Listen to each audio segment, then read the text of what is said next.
Hello, it's Dr. Rhonda Johnson, and today is Sunday, January 10th, 2020. And my question today is, what are you going to do? Folks, what are you going to do? You know we're dealing with the worst coronavirus outbreak here in the United States that the world has seen. We currently have more than 22 million people who have been infected with this. And experts from the CDC say take that number and multiply it by at least 8 times to get the true incidence of this viral infection here at home. And we know that there have been 300, almost, it depends on the source, between 375,000 and 382,000 people that have died. Now that number is more than the people who live in the city of Minneapolis, Minnesota, for comparison. How bad can it get? Well, we know that 80% of the total, I'm not talking about specific populations for black and brown people, but overall deaths, 80% of them are in 65 years and older. So as you've seen with the vaccine rollout strategy, in most states, there's a focus on people who are 75 and up, getting them vaccinated, getting people who live in long-term care facilities vaccinated. And every state has been rolling out their implementation plan differently. Here in Pennsylvania, where I live, we're still in phase 1A, which is healthcare workers and long-term care facility residents. But President-elect Biden said he's going to open up the vaccine supply. So you may see a change in the way the states are rolling out their vaccine strategy to get more and more people with shots in the arms. So back to Pennsylvania, phase 1B, which will be the next phase, unless something changes, will be people ages 75 and older, people who are in congregate settings that are not long-term care facilities, and that includes people who are getting home and community-based services, first responders, correctional facility workers, food and agriculture workers, U.S. Postal Service workers, people who work in manufacturing and grocery stores, all the educational school workers, clergy and essential support for houses of worship, public transit workers, and child care workers, people who care for kids in daycare centers and facilities, and people who work in adult daycare centers. So those are the folks in phase 1B. So that's why I'm asking, what are you going to do? You've got to be gathering your information and coming to a decision. That's what I'm hoping that you're doing. Now, I want to do a little review, okay? Remember that messenger RNA technology is not new. It's been used before. This is the first time, though. It's been used in the vaccine, but it's not new. Remember to think about your body as billions of cells. And your body, your virus, this coronavirus, wants to get inside your cells and make copies of itself. That's all it wants to do. It can't exist without a living host. Now, I'm going to draw an analogy to an egg. You know, raw egg, when you crack it open, there's the yellow part, which is the yolk. I'm going to compare that to the nucleus of the cell. And then there's the white part of the egg white, which I'll compare to the cytoplasm of the cell. Now, again, I said the egg yolk is where the genetics material is, the DNA. And the egg white is the cytoplasm, where all the work inside the cell occurs.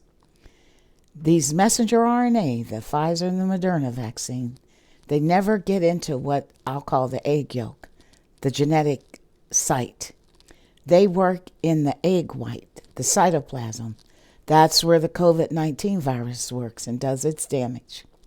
Now, the Pfizer and Moderna vaccines, they provide that blueprint, that messenger RNA, that protein, which goes into the cell, that cytoplasm, tricks it into creating that same spike protein that appears on the coronavirus surface. But there is no virus that gets produced You will not make a coronavirus by this vaccine. You're just making a protein. But that's the most important part of the coronavirus, because that's how it gets inside your cells. So your body will react and create antibodies to that protein.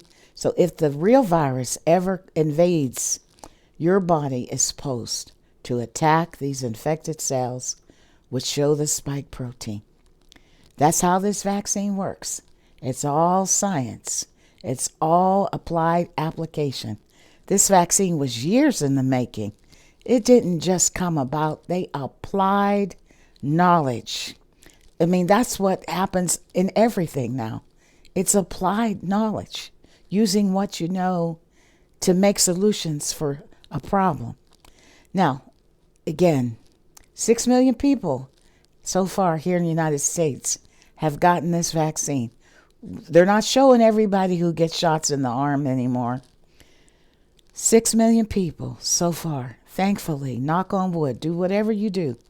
No serious side effects. And 0 deaths so far. Now, that's a good thing. That's a cause for celebration. But sadly, death is not the only metric we have to be watching now. We've got to be watching people with the long haul syndrome. We've got to be checking on one another, making sure that people have enough food to eat, have heat and water, and aren't suffering from loneliness and despair and isolation. We have to keep a watchful eye on our children. We're going into year 2 of this virus, and we especially have to keep a watchful eye on our young people. I think we have now, as a nation, finally realized the seriousness of this viral pandemic. I think we're going to see a nationally coordinated response soon. But in the meantime, folks, we need to keep masking up and stop engaging in behaviors that spread this virus. I keep asking myself, how will this disaster end? I really do believe that we're at the beginning of that ending, but it's still going to be some long and painful days ahead. So, folks, we got to keep focused on our present, especially for people who have vaccine hesitancy, communities of color. Don't live in the past. Coronavirus didn't exist in the past. We got to live here in this present. We have to survive this virus. This virus has the potential to kill millions and millions of people worldwide. Almost 2 million people have died from this virus. And based upon the information that we have right now, the risk of getting COVID far outweigh the risk of getting the vaccine. Knock on wood. But remember, so far, no one has died from getting this vaccine. But over 382,000 people here in the United States have died from COVID-19. That's my message for today. What are you going to do? I hope you'll make the right decision for yourself, for your family, and choose life over fear. Talk to your doctor. As always, my views are my own, and they are not intended to give you specific medical advice or to take the place of a conversation or discussion or advice from your healthcare provider. Stay safe and have a blessed day.